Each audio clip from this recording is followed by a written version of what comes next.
श्रीपाल नरेश्वर सामर्या परमेष्टि नवपद प्रेम से श्रीपाल नरेश्वर सामर्या परमेष्टि नवपद प्रेम।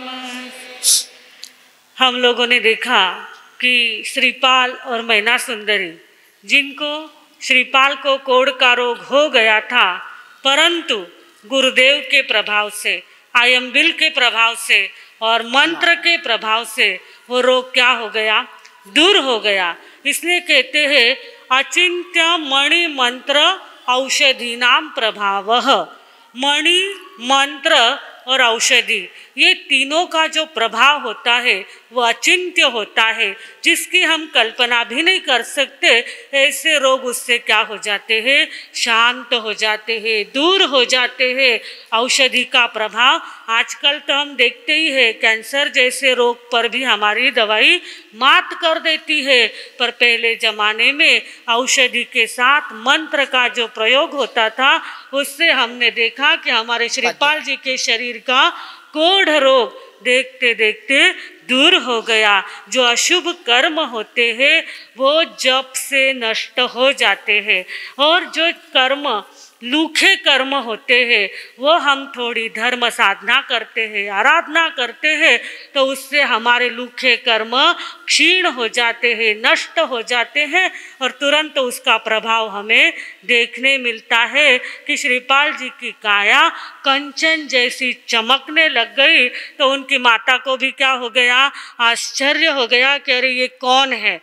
श्रीपाल की माता भी मिल गई, परंतु दूसरी बार जब वो गुरु के दर्शन को गए तो वहाँ पे क्या हो गया, मैना सुंदरी की माता भी दर्शन के लिए आई हुई थी, और उसने देखा कि मेरी पुत्री का विवाह तो एक कोढ़ी के साथ हुआ था और एक ये तो अच्छे पुरुष के साथ दिख रही है। उसके मन में क्रोध आने लग गया, वो रोने लग गई। तब श्रीपाल जी की माता ने कहा कि ये जो पुत्र है ये मेरा पुत्र है, और इसी को कोढ़ रोग हुआ था, पर मैना सुंदरी के तप जप और उसकी आत्मशक्ति के प्रभाव से ये रोग दूर हो गया है, इसलिए आप शंका मत करो। फिर मैना सुंदरी की माता ने अपने भाई के घर पे रहती थी, क्योंकि वो अपने पति से क्या हो गई थी, नाराज हो गई थी। पति का घर उसने छोड़ दिया था, अपने भाई के घर पे आके रहने लग गई थी।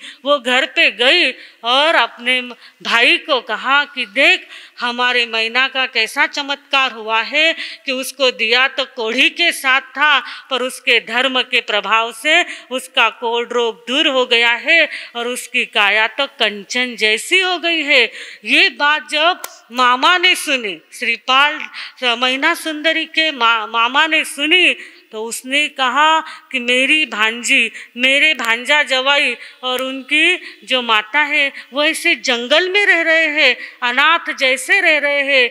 मेरा कर्तव्य है कि उनको मैं क्या करके लेके आऊँ, अपने घर पे लेके आऊँ। और फिर उनको क्या करते हैं, बड़े ठाट बाट के साथ गाते बजाते उनका महोत्सव करके उनको क्या करते हैं, पुण्यपाल भाने जवाई लायो घरे बधाई, स्वर्ग लोक सा सुख वहाँ माने रहे आनंद के माही। उसको इतना महोत्सव करके श्रीपाल और मैना सुंदरी को अपने घर पे बधा के लिया, उनको घर रहने के लिए दिया, और वहाँ पे जैसे स्वर्ग का सुख भोगते हैं वैसे श्रीपाल और मैना सुंदरी और कमलावती जो उनकी माता थी वो तीनों वहाँ पे रहने लग गए आनंद के साथ। और एक दिन क्या हुआ कि मैना सुंदरी और श्रीपाल झरोखे में बैठे हुए थे, बालकनी में बैठे हुए थे और झोपाले में झूल रहे थे।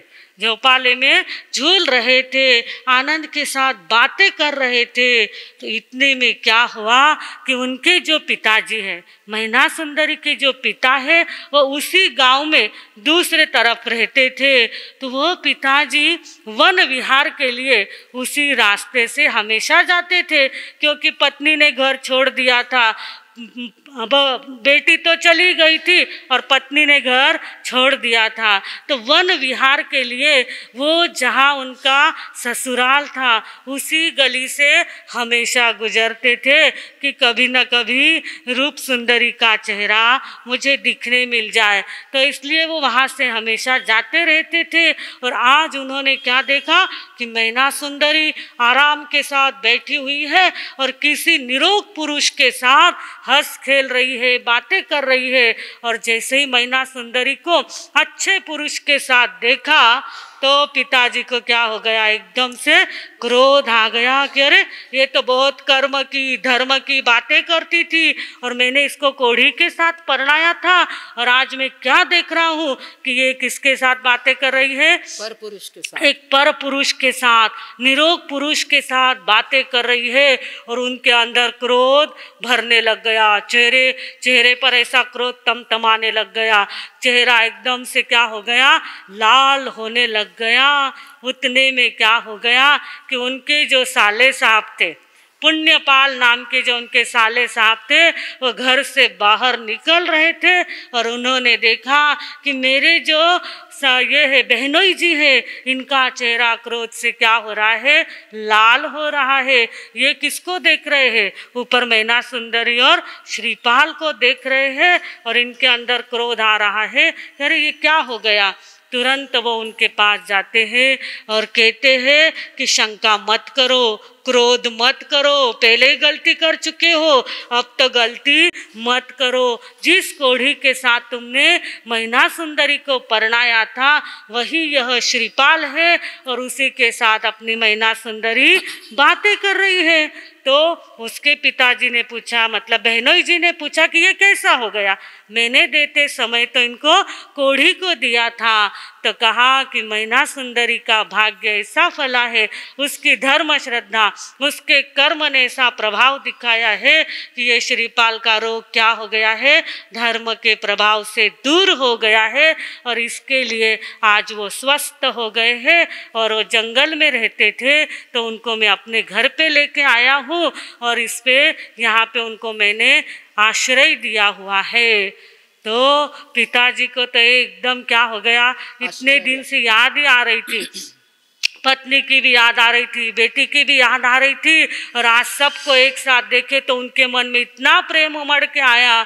तो उन्होंने कहा कि बेटी मेरे घर पे रहेगी, अपने मामा के घर पे रहेगी नहीं, मैं अपनी बेटी को अपने घर पे ले जाना चाहता हूँ।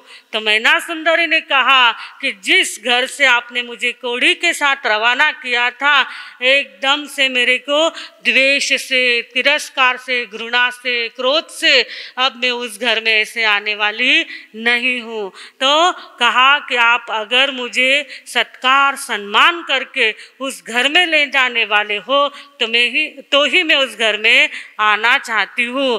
तो अब पिताजी का क्रोध तो शांत हो गया था और उन्होंने बेटी से बार बार क्षमा मांगी कि मैं तेरे कर्म को और धर्म को मान गया हूँ, मुझे क्षमा कर और मैं कल अपने महल में, अपने पूरे राज्य में महोत्सव करूँगा, महोत्सव मनाऊँगा। क्योंकि कभी कभी आप भी देखते हैं ना, कभी कभी आपकी लड़कियाँ भी अगर आपके मन विरुद्ध शादी करके चली जाती है तो आप शादी में ज़्यादा खर्चा करते नहीं है, पर अगर शादी के बाद उसका सब कुछ अच्छा हो गया तो फिर आप क्या कहते हैं कि एक रिसेप्शन अच्छा कर देंगे, कुछ तो भी अच्छी पार्टी दे देंगे।